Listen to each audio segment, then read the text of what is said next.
In chapter 20 today, I really want you to try to really put yourself in Willow's shoes here for a little bit and try to think how you would handle a situation like she's going through right now. Let's start chapter 20 together. I've never seen this person in my life, but her arms are around me. Because the woman is so strong, you'd think her hug would choke me, but instead it's the first time I can get a full breath into my lungs since I heard what happened. They live behind the nail salon in a garage. A real garage, not one converted to anything. You could move things and still drive a car in there. There is no bathroom. They walk across the alley back to the salon where there's a toilet and a tiny shower made of molded plastic. They don't think living in a garage is weird because they're used to it. The garage has only one window and it looked like it wasn't a part of the original construction. I am certain someone just cut out a square in the uninsulated stucco-on plywood wall. There's an ancient-looking air conditioner hanging onto the ledge of the bootlegged window, and the glass above the machine has been covered with a piece of decorative cloth. The fabric has completely faded on the side that is exposed to sunlight, and whatever pattern was there is gone, scorched away. Despite the air conditioner, it is still incredibly hot in the garage, even with the machine on the highest setting. Mats cover the cracked concrete floor, making a crazy quilt of rattan and woven plastic. There's a queen-size mattress and a single cot pushed together at one end of the garage. That is the sleeping area. The other space is taken up by a long metal table where 2 hot plates and a microwave can be seen next to cans of bamboo shoots and water chestnuts. An assortment of pots and pans hang from hooks on the wooden studs next to the ladles and the strainers, and big boxes of breakfast cereal which must have come from Costco. Mom buys those. And just that fact makes my heart beat in a messed up kind of way. A small refrigerator is plugged into the adapter and has 6 different electrical devices all feeding into one outlet. I know for a fact that that's not safe, but then my thoughts shift. It might be a good idea if the garage caught on fire, if I were alone in here.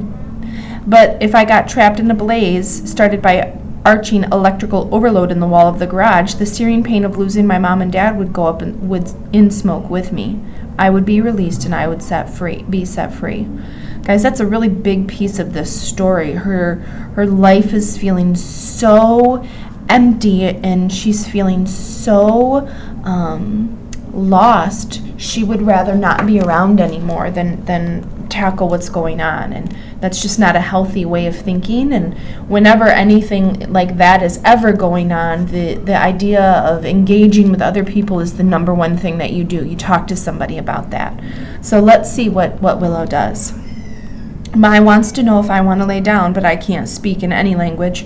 Patty makes me soup that is cloudy white with curly pieces of green onion floating on top, and then there's suddenly a plate with salty pork strips which appear from nowhere. Dysphasia is a medical term for not being able to swallow, and I know that there are 2 kinds of dysphasia, oropharyngeal and esophageal. And maybe there's also a third kind of dysphasia that comes to mind when your heart is broken into a million pieces. I can't swallow because I have that kind.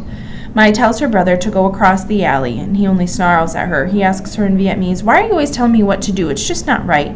He takes his sweet time, but he finally leaves. Once GuangHan is gone, Patty and Mai help me out of my shoes and baggy pants. They put me into red pajamas, and I don't know how the clothes got here.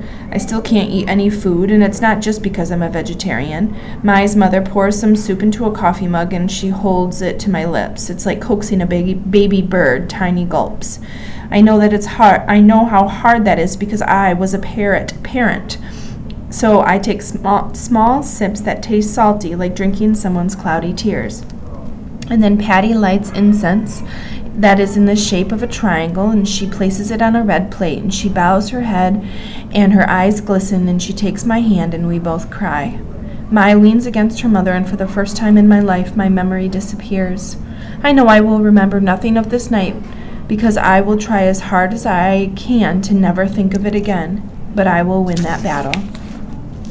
Chapter 21. GuangHan was mad, but that was normal. But this fresh anger struck a deeper chord than most of his sudden bursts of frustration, because he already had no privacy.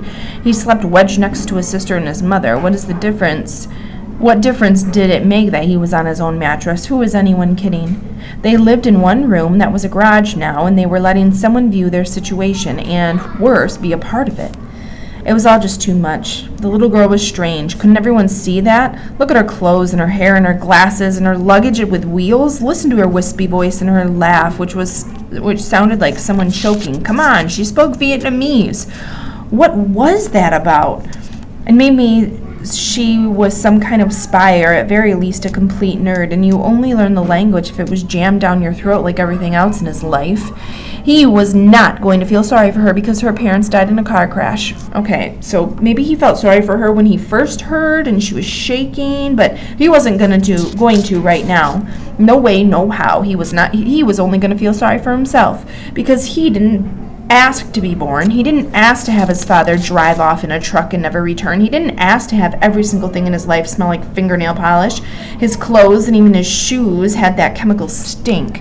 And another thing to be mad about was that he slept in his underwear, and how was he supposed to do that now? The underwear had robots on them, and like a little kid would wear, and he was in high school. His mother never seemed to know the difference between something cool and something for idiots, because all she cared about was that something was on sale. Well, now he had to sleep in his pants because he wasn't letting that girl see the robots. And he hated that because the pants twisted up around his leg and made it next to impossible to even bend his knee and sleep on his side, which was the most comfortable way, and if it wasn't bad enough already on the floor of the garage, was on the wrong side of Bakersfield. The next morning, Willow told Mai that she wasn't going to school. She didn't say ever again, but Mai thought that's how it sounded. She was pretty definitive. GuangHan took a stab at refusing to get a high school education as well, but that one didn't work. So GuangHan and Mai gathered up their things and they walked down the already hot alley, and Mai promised Willow that she would hurry home the second she got out. Patty had been given a telephone number for the Kern County Department of Child Services. She was supposed to call first thing because Willow was going to be assigned a social worker and officially have her case file open. Patty assumed that relatives would fly into town, or that family or friends would, once alerted, take over.